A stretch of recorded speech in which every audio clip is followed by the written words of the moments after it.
Graças a Deus, louvado seja o nome do Senhor nosso Deus. Vamos meditar um pouco na palavra de Deus. Eu quero gentilmente pedir que você abra a sua Bíblia aí, primeiro livro de Samuel, 1 Samuel, no capítulo 24. 1 Samuel, capítulo 24, a partir do versículo 1. Diz assim a palavra do Senhor. Então Saul retornou da batalha contra os filisteus. Foi informado que Davi se encontrava no deserto de En-Gedi. Então Saul separou 3.000 homens, escolhidos entre todo Israel, e saiu à procura de Davi e de seus homens a leste dos penhascos das cabras montesas.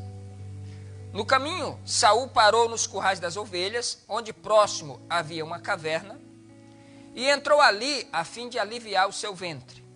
Entretanto, Davi e os seus soldados estavam escondidos bem no fundo da caverna. Então os soldados de Davi lhe sussurraram: hoje é o dia sobre o qual o Senhor te prometeu: entregarei o teu inimigo nas tuas mãos. Tu lhes farás como bem te parecer. Então Davi se levantou em silêncio, cortou a ponta do manto de Saul. Mas depois Davi ficou com remorso por ter cortado a ponta do manto de Saul. E declarou aos que o seguiam: que o Senhor me livre de proceder com vingança contra o meu Senhor, de levantar a minha mão contra ele. Afinal, ele é o rei, ungido pelo Senhor. Com essas palavras, Davi conteve a sanha dos seus homens e impediu que se lançassem sobre Saul. E este saiu em paz daquela caverna e seguiu seu caminho.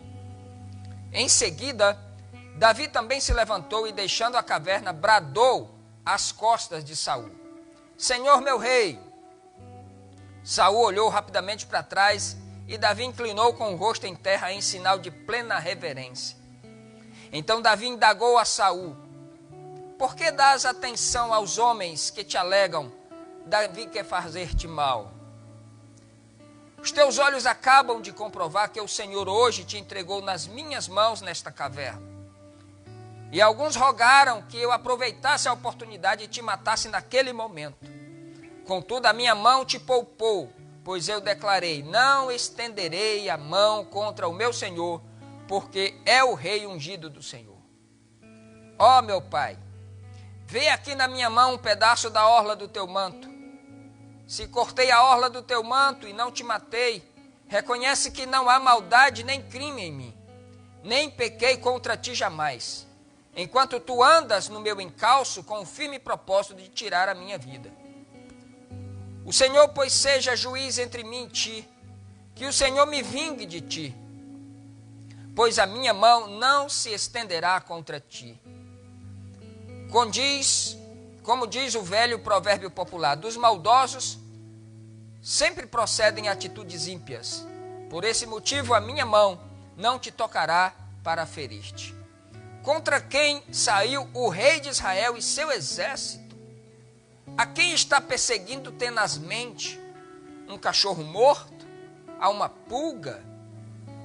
Que o Senhor seja o juiz supremo e julgue entre mim e ti, que examine e defenda a minha causa e me faça justiça, livrando-me da tua mão.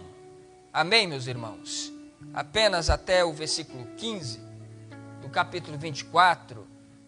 Meus irmãos queridos, essa é uma das passagens muito belas da Bíblia. Essa é uma das passagens muito maravilhosas da Bíblia.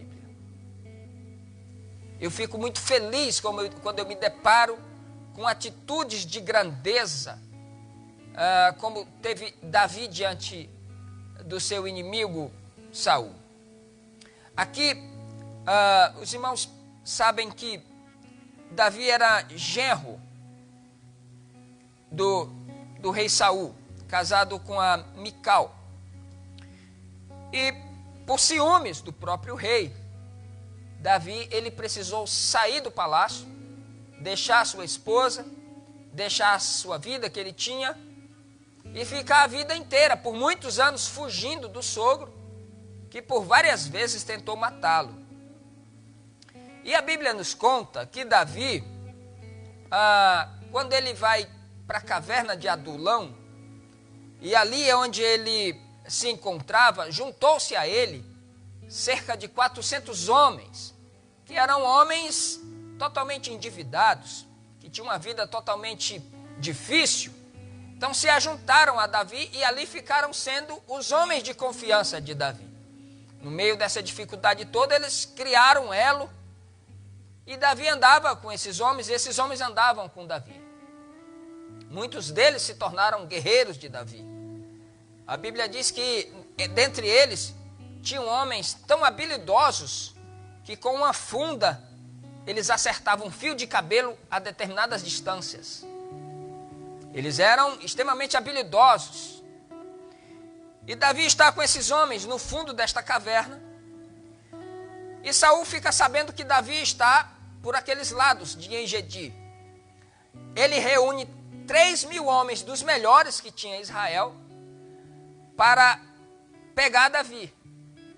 E ele vai justamente aliviar o seu ventre, né, as suas necessidades fisiológicas dentro dessa caverna.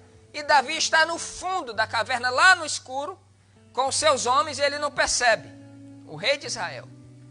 E aí quando eles veem o rei entrando na caverna, estando naquele momento em que a chamada da natureza pede, e diante disso, totalmente desguarnecido, aí os homens sussurraram no ouvido dele e disse: olha, hoje se cumpriu a palavra que Deus te diz.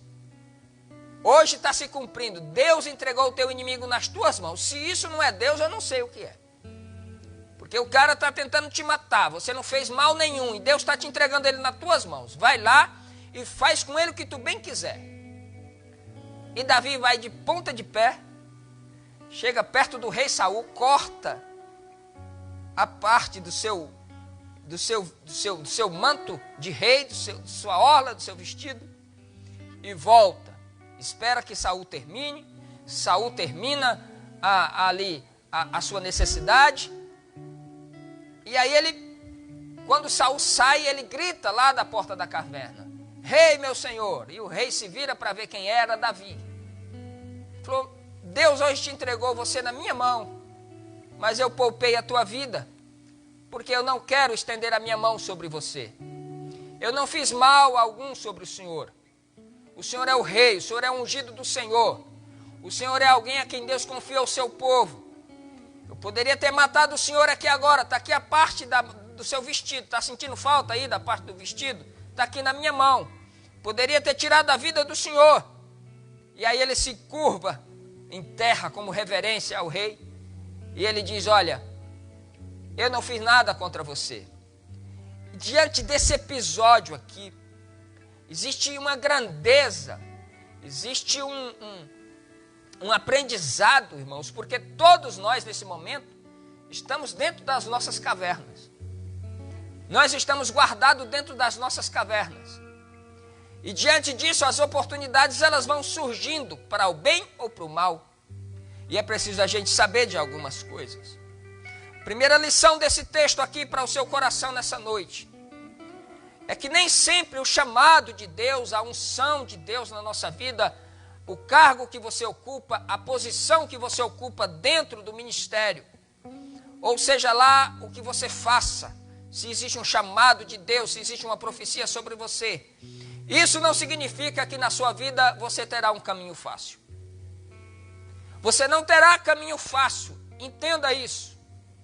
Davi foi ungido por Samuel, o profeta Samuel, aquele que foi prometido para Ana, aquele que foi fruto de oração, aquele homem que acumulou sacerdote, profeta e ainda governante e juiz sobre Israel. Esse homem extraordinário vai lá a mando de Deus para ungir a Davi. E Deus escolhe Davi do meio da sua irmandade toda, traz ele e falou: olha, a mesa não será posta enquanto não chegar o rei de Israel. E Davi entra, e quando Davi chega, ele falou: meu filho, Aleluia. Ele olha para Davi e diz: meu filho. Quando ele vê o garoto, Deus fala assim: esse é o homem. E aí, quando Deus escolhe, irmão, não existe. Não existe jeito, não existe nada. Quando é escolhido por Deus, irmão, se Deus escolheu você para te livrar, para te guardar, não existe mal nenhum, portas do inferno, que possa atentar contra a tua vida. Você pode sofrer muitas coisas, mas o Senhor te livrará de todas elas. E ele olhou para o meu filho, um garoto, 17 anos aproximadamente. Deus mandou eu vir aqui derramar essa botija de azeite na sua cabeça. Deus mandou derramar esse azeite aqui na sua vida. E Ele tem um chamado na tua vida. Ele tem um propósito na tua vida. Ele tem algo extraordinário na sua vida. Você é uma pessoa diferenciada. Deus vai... Aí Ele derrama aquele vidro de azeite na cabeça do garoto. Depois retorna. Mas a partir daí a gente olha assim, então a partir daí a vida de Davi foi só maravilhas. Não foi. Não foi, a partir daí ele volta e ainda continua cuidando das ovelhas. Ele não foi direto para o trono. Davi foi ungido, foi escolhido a dedo por Deus, tinha uma aparência boa, a Bíblia fala isso lá em Samuel, 1 Samuel 16, de 13 em diante. Tinha uma presença gentil, sabia tocar, era gente cheia do Espírito Santo de Deus, mas a vida de Davi não foi fácil, irmão. A vida desse garoto, a vida desse rei, a vida desse homem escolhido por Deus não foi fácil. Depois disso, depois que ele é ungido rei, depois que ele mata o gigante, depois que ele casa com a princesa, depois que ele tem isenção de impostos para ele, para sua família, para sua descendência, mais problemas parece que acometem a vida dele. Tem que administrar o ciúme do sogro, tem que sair fugido de casa. Depois de muito tempo, a vida do rapaz só é problemas, anos e anos sucessivamente. Aquele rei tentando matá-lo, ele dormindo ao relento, ele dormindo nas cavernas, ele passando fome, e ele era ungido por Deus. Entenda uma coisa, meu irmão, você enfrentará pandemias nessa vida, você enfrentará portas fechadas, você enfrentará dificuldades, mas existe uma unção de Deus sobre a sua vida, existe um chamado de Deus sobre a sua vida, e esse chamado é poderoso. Ele vai te dar subsistência, ele vai te dar as atitudes necessárias para que você possa vencer todas as coisas, até chegar o momento certo de você assumir aquilo que Deus colocou nas tuas mãos. Passou 14 anos sendo perseguido pelo sogro. É muito tempo, irmãos. É muito tempo. Mas ele precisava amadurecer. Ainda era um jovem, não é? Na flor da idade, para reger, para reinar sobre Israel, ele precisava amadurecer. E Deus permite esse tempo todo para o amadurecimento chegar na vida do rei. Eu não sei o que você passa desses dias, e talvez as coisas que você passa, você possa dizer: mas de que me vale essa unção? De que me vale esse chamado? De que me vale eu ser crente? De que me vale eu me esmerar? De que me vale eu fazer isso, se cada vez que a vida vai passando, mais problemas me aparecem, mais coisas ruins me acontecem? De que me vale ser crente? Talvez você está pensando isso aí na sua casa, talvez diante de tantas privações, de tantas coisas, de tantas perseguições que você passa. Deus te fala nessa noite: existe ainda o chamado, um projeto, uma unção sobre a tua vida. Não se preocupe, Deus te dará os recursos necessários para você vencer essas dificuldades em nome de Jesus. Agora, como é que essas duas pessoas agem, irmãos? De um lado, um rei, de um lado, uma unção, mas que ainda não chegou ao reinado. De um lado, um rei rejeitado, mas que está no trono. De outro lado, um rei escolhido, mas que ainda não chegou no trono. As oportunidades surgem e é preciso você saber quando é Deus e quando não é. Você precisa entender isso. Você precisa estar em contato com Deus, em comunhão com Deus, em harmonia com Deus, para você poder discernir quando é um teste e quando é uma oportunidade que Deus te dá. No capítulo 24, no versículo 1, que eu li, a palavra de Deus diz que quando Saul fica sabendo e recebe a notícia de que Davi estava naquela determinada região,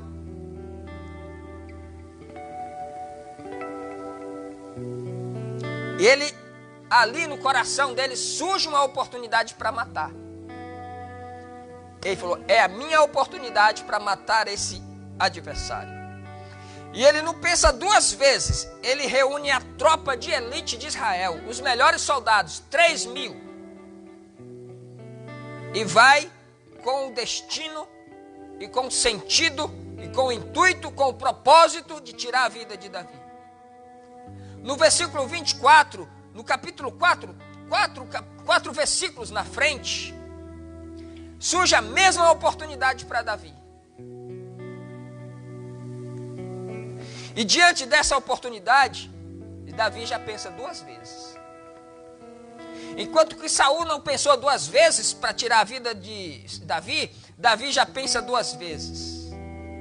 Ele olha e diz assim, está aí na tua mão. E aí a galera que estava com ele disse assim, isso é Deus purinho, meu irmão. Isso aí é coisa de Deus. Deus te entregou o teu inimigo nas tuas mãos. Agora você tem a oportunidade de acabar com essa conversa hoje, de acabar com essa perseguição hoje. Você tem a oportunidade de assumir o trono hoje, se você quiser. Mas ele pensa duas vezes. Ele olha e diz, não é possível. Não posso chegar no trono tirando a vida de outra pessoa. Eu não posso chegar aonde Deus quer, puxando o tapete de ninguém. Não posso chegar onde Deus quer, tirando a vida de ninguém, subindo em cima de ninguém. Como é que vai ser essa história da minha unção, que Deus me escolhe e eu vou assumir o trono depois de matar o meu sogro? E ele pensa duas vezes. Saiba de uma coisa, você reage às oportunidades de acordo com o que está dentro do seu coração. No coração de Saul existia maldade, por isso que ele reage à oportunidade com o intuito de maldade. No coração de Davi existia bondade, existia graça. É por isso que ele reage com amor diante do seu adversário. Às vezes a oportunidade, ela não é uma oportunidade, ela é um teste para saber se você está pronto para reinar ou não. Ah, meu irmão, nesse tempo todo aí que você está talvez sofrendo perseguições, coisas tamanhas, absurdas, talvez surgiu oportunidades aí, talvez surgiu, entenda, você vai reagir a elas de acordo com o que está dentro do seu coração. Se existir aí bondade, se existir aí graça, se existir aí misericórdia, se existir aí amor, você vai reagir com graça, porque você não foi escolhido para tirar a vida de ninguém. Você foi chamado para produzir vida e vida em abundância, conforme Deus nos chamou para esse propósito. Aleluia, louvado seja o nome do Senhor. Como é que você está reagindo diante das oportunidades que estão cercando a sua vida? Como é que você está reagindo diante das oportunidades que estão se escancarando diante de você? Quem sabe são oportunidades tão bem pintadas, tão bem maquiadas, tão bem desenhadas, tão bem envernizadas, mas por trás disso existe uma maldade tremenda. Que Deus te livre de você cair nesses engodos, mas que Deus te dê graça para que o seu coração esteja em contato com Deus, para que você possa reagir com graça diante das oportunidades que surgem. Louvado seja o nome do Senhor. Terceira coisa, aprenda a exercer a liberdade que Deus te dá. Você é livre. Olhe como é que esses dois homens reagem diante da liberdade que eles têm. Davi no deserto, mesmo na caverna, mesmo sendo perseguido, ele sabe exercer a sua liberdade para o bem. O cara no deserto, comendo ruim, dormindo mal, sendo perseguido, inclusive sem ter feito nada para que motivasse essa perseguição. Mas ainda assim ele sabe exercer a sua liberdade de adorador diante de Deus. Saul, sendo rei, vivendo no palácio, era escravo, não tinha liberdade, era escravo do seu próprio ódio e da sua própria inveja. Escravo de si mesmo. Diante de tudo isso que a gente passa, a gente precisa entender e aprender a exercer a liberdade que Deus nos dá. Saul sai do trono para matar. Davi, mesmo na caverna, tem a chance de matar, ele usa a liberdade para produzir vida. Isso é glorioso, isso revela o que está no nosso coração. Para todo mundo, Saul é um canalha, Saul é um cara que tem que morrer. Para todo mundo, Saul já é alguém rejeitado. Para os amigos, para os guerreiros de Davi, Saul já é um homem que tem que matar. Mas para Davi ele é um ungido do Senhor. Para Davi ele é um homem que Deus chamou. Para Davi, por quê? Porque ele sabia exercer a sua liberdade. Ele usa a ocasião para mostrar a bondade de Deus. Aleluia, louvado é o nome do Senhor. Deus usa esse momento de pandemia para mostrar o que existe dentro do nosso coração. Sabia disso? Saiba que os teus filhos estão percebendo o que há no teu coração. Saiba que a tua esposa, o teu esposo, diante destas dificuldades, eles percebem o que há dentro do teu coração. Se existir apenas religiosidade, se existir apenas um ir para a igreja, isso será revelado e eles vão perceber isso. Porque aqueles 3.000 homens que saíram lá de Israel para matar a Davi, eles entenderam quem era que estava com maldade no coração e quem era que estava com bondade. Os 400 homens de Davi dentro da caverna também entenderam isso. As pessoas em volta, elas entendem. E Deus, Ele mostra as oportunidades, porque através das oportunidades, vai revelando o que está dentro do nosso coração. Mantenha a sua comunhão com Deus. Mantenha a sua intimidade com Deus. Mantenha o seu contato com Deus. Mantenha a sua afeição a Deus, o seu respeito, o seu temor a Deus. Não é porque a igreja está se abrindo que agora você vai fazer e acontecer, não. Mantenha o seu contato, o seu temor. As oportunidades estão aí para revelar o que está no seu coração. E elas não podem de forma nenhuma revelar maldade no seu coração. Elas precisam revelar a bondade de Deus. Use as oportunidades para manifestar a bondade de Deus que existe em seu coração. Uma quarta coisa que a gente vê aqui no texto. As suas decisões, por mais simples que sejam, elas deixam uma trilha. Elas deixam um rastro na vida das pessoas. A decisão de Davi, ela não somente poupou a vida de Saul, mas ela deixou algo plantado no coração daqueles homens. Como eu acabei de falar. Ela deixou algo plantado no coração daqueles 400 homens, deixou no coração de Saul, embora ele rejeitasse, porque quando a pessoa alimenta a sua maldade, o seu ódio, a sua inveja, ela não se abre para receber a palavra. Não existe espaço para a palavra germinar ali dentro. Mas aquilo ficou plantado no coração daqueles 3.000 soldados que estavam ali, assistindo aquele episódio. As nossas atitudes e as nossas decisões, elas deixam uma trilha. E a história de Davi deixa uma trilha no nosso coração hoje à noite aqui. Por isso eu quero te fazer um convite, plante algo na vida que possa servir de legado para outras pessoas.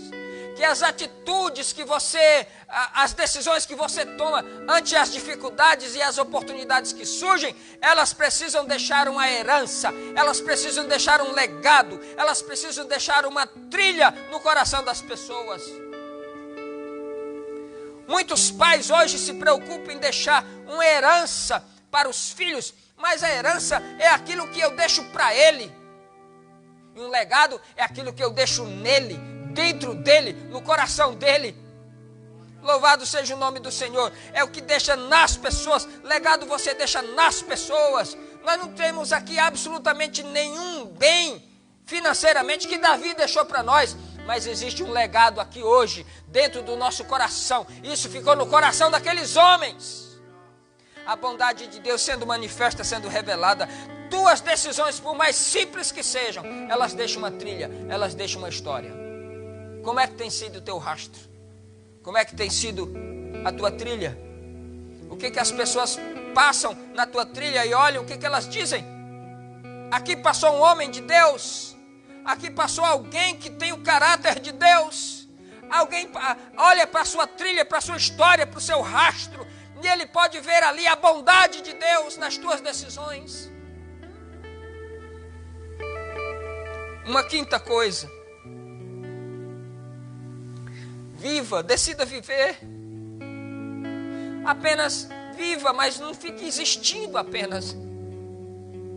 Algumas pessoas apenas existem, outras vivem. Quando Jesus disse, eu vim para que tenham vida e a tenham em abundância, ele não estava mentindo, irmãos. É sério isso que ele falou para nós. Você pode ter vida abundante no meio da pandemia, claro que pode. Algumas pessoas apenas existem, outras aproveitam a verdadeira vida que vem de Deus. O viver, ele tem a ver com as suas escolhas. O viver tem a ver com o seu legado. O viver tem a ver com as oportunidades. O viver tem a ver com como você reage às coisas da vida. Davi no meio da perseguição, mas ele vivia. Sabia disso? Sabia, Tiago? No meio da perseguição, Davi sabia viver. Ele era um cara que sabia viver, ele escrevia salmos, André. Ele dizia no meio da perseguição, o Senhor é o meu pastor, nada me faltará.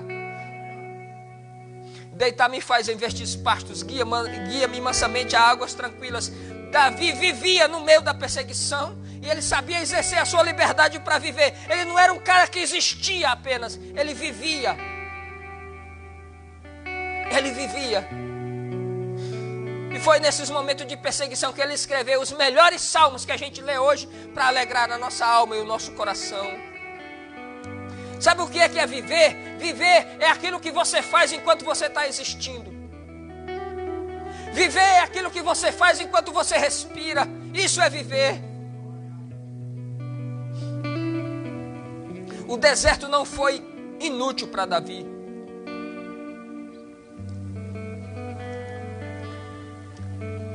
O deserto não foi inútil para Davi.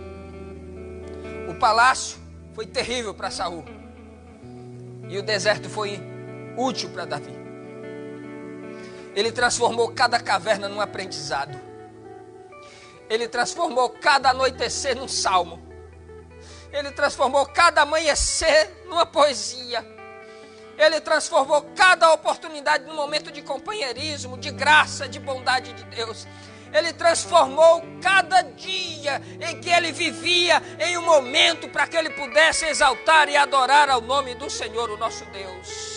Ah, meu irmão, você pode em meio a tudo isso decidir a não existir apenas, mas viver com Deus, viver com a sua presença, viver com a sua graça, viver com a sua bondade, com o seu Espírito Santo, na companhia de Deus. Ele disse, olha, eu vou para o Pai, em João 14, mas eu mandarei um outro Consolador, ele estará com vocês. Aqueles que têm maldade no coração, aqueles que têm o mundo no coração, não vão perceber, mas você vai perceber, porque ele vai habitar dentro de você, ele vai habitar no seu coração, ele vai transformar cada pandemia em um momento de companheirismo, de amizade, de exaltação a Deus, e cada anoitecer ele vai transformar em um salmo de gratidão para você adorar ao nome do Senhor.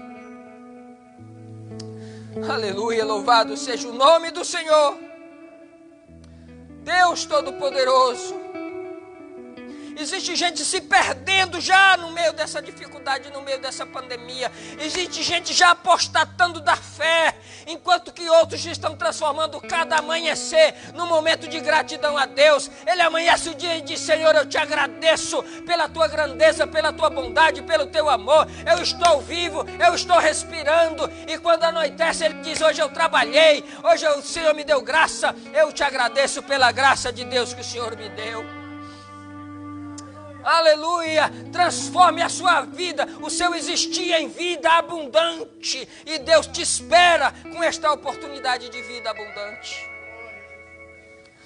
Aleluia, nem o deserto conseguiu tirar do coração de Davi a graça que ele tinha, nem a perseguição do sogro, nem a fome, nem o relento, nem as noites mal dormidas conseguiu tirar do coração dele a simpatia, o amor que ele tinha em escrever os seus salmos e salmodiar ao Senhor. E até na hora em que ele dizia: Senhor, me livra dos meus inimigos, ele dizia: prepara-me uma mesa na presença deles. Aleluia, louvado seja o Senhor. Viva, decida viver em nome de Jesus. Decida viver e viva. Hoje é a oportunidade para que você tenha vida e tenha em abundância.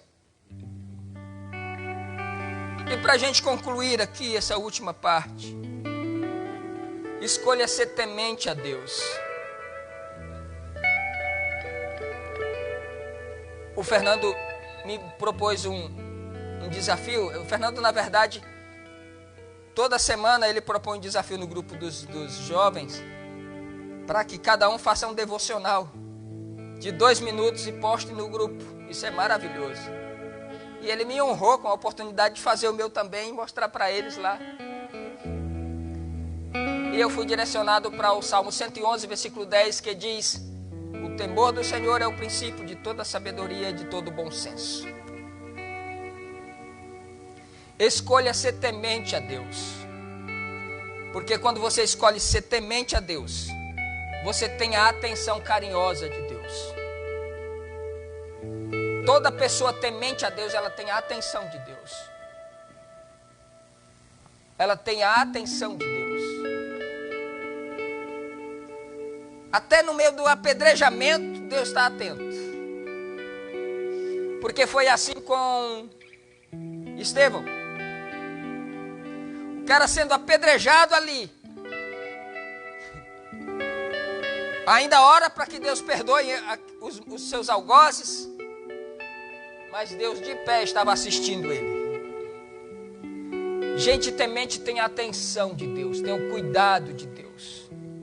E o cuidado de Deus muitas vezes não nos livra dos apedrejamentos, mas o que mais importa é que no meio do apedrejamento e diante da face da morte, você pode contemplar a glória de Deus e ver o Senhor de pé assistindo a sua vida. Não tem coisa que deixa a gente dormir mais tranquilo de que você saber que Deus está assistindo a sua vida e as suas atitudes.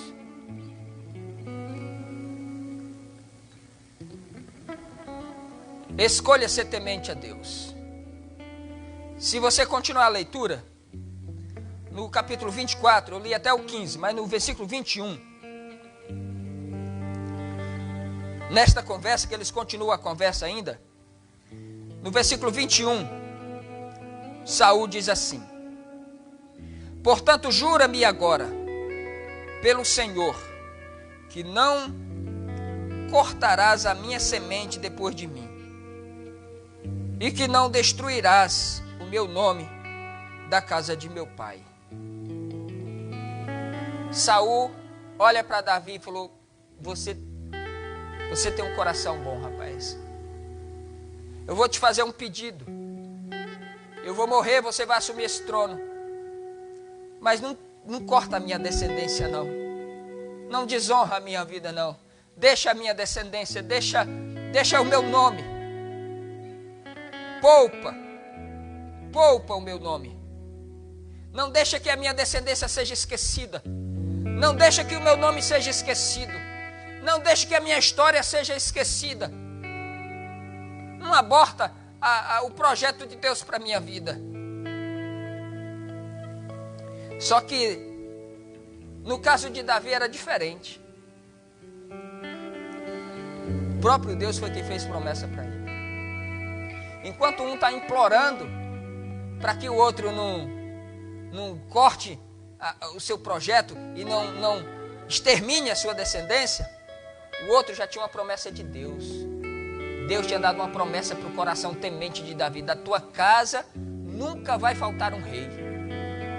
A tua descendência será alimentada, a tua descendência será abençoada, a tua descendência, da tua casa jamais faltará rei sobre Israel. E Jesus veio da linhagem de Davi, e quando ele está passando em Jericó, um ceguinho que não enxergava, mas entendia da linhagem de Israel, ele disse: Jesus, filho de Davi, tem misericórdia de mim.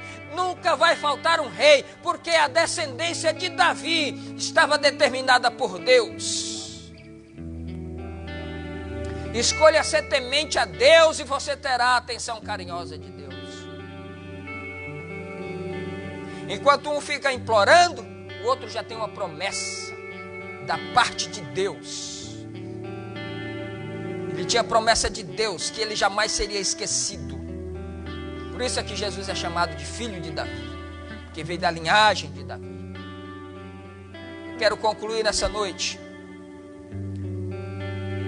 dizendo que todo mundo tem o seu Saul.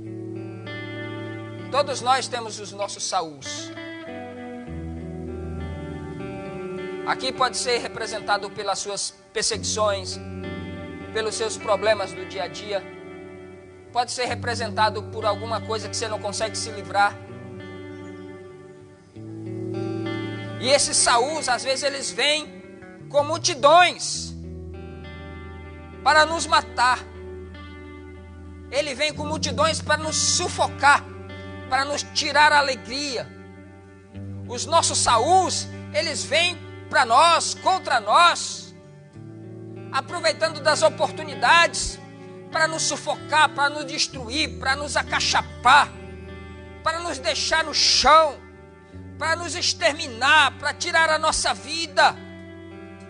Mas existe uma promessa de Deus sobre nós, existe uma promessa sobre a nossa descendência, existe uma promessa de Deus sobre a nossa casa, existe uma promessa de Deus sobre a nossa vida, e esta promessa é que Deus estaria conosco todos os dias, até a consumação dos séculos.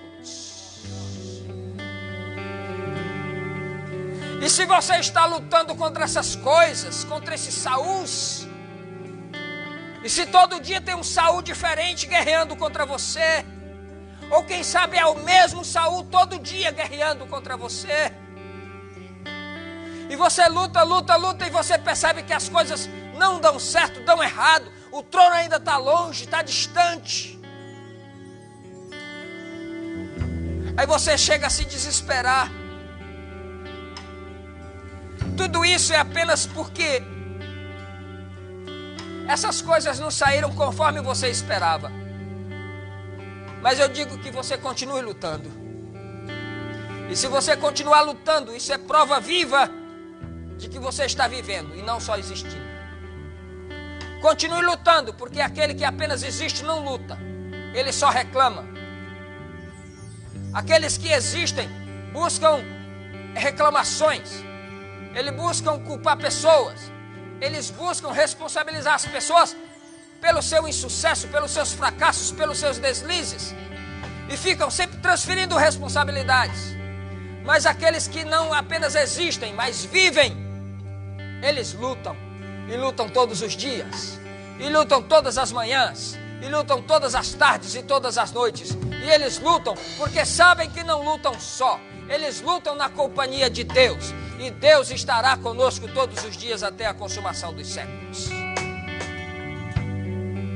Então, se você está lutando, ainda que as coisas estejam dando errado, e você ainda está lutando, significa que você está vivendo e não apenas existindo. Continue lutando. Você está deixando um rastro aí. Você está deixando um legado. E quem não deixa legado, quem não deixa rastro, não está cumprindo o chamado de Deus para esse mundo. Quem não está deixando um legado, nem nos filhos pelo menos, nem na família, não está vivendo e cumprindo o chamado de Deus para a sua vida nesse mundo. Estou concluindo, quero agradecer a Deus por esta noite, por essa oportunidade. Eu sei que você aí já sabe identificar quem é o seu Saul. Todos nós temos os nossos Sauls. Mas você tem um chamado. Você tem uma promessa. Você tem uma unção sobre a sua vida. Você tem uma escolha. E a sua escolha não foi uma escolha feita por ninguém. Foi por Deus. Deus escolheu você. Não fostes vós que escolhestes a mim. Antes foi eu que escolhi a vós outros e vos nomeei para que vades e deis fruto e o vosso fruto permaneça. Deixe o seu rastro por onde você passar, meu irmão. Deixe a sua história, deixe Deus escrever a sua história. Saiba que o Espírito Santo de Deus está com você e Ele não te deixará jamais. Não é o Saul que vai te derrubar, não é a perseguição que vai te derrubar, não é a pandemia que vai te deixar voltar atrás. É o seu coração, se ele é temente a Deus ou não. E eu sei que ele é temente a Deus. Por isso eu te peço em nome de Jesus Cristo, continue temendo ao Senhor. Porque neste temor a Deus, você vai adquirindo a sabedoria e vai adquirindo a atenção de Deus. E você escreverá uma história e deixará um legado, não somente na sua vida, da sua família, mas da história da igreja na face da terra. Que Deus abençoe a sua vida e que o Espírito Santo continue falando em seu coração em nome de Jesus.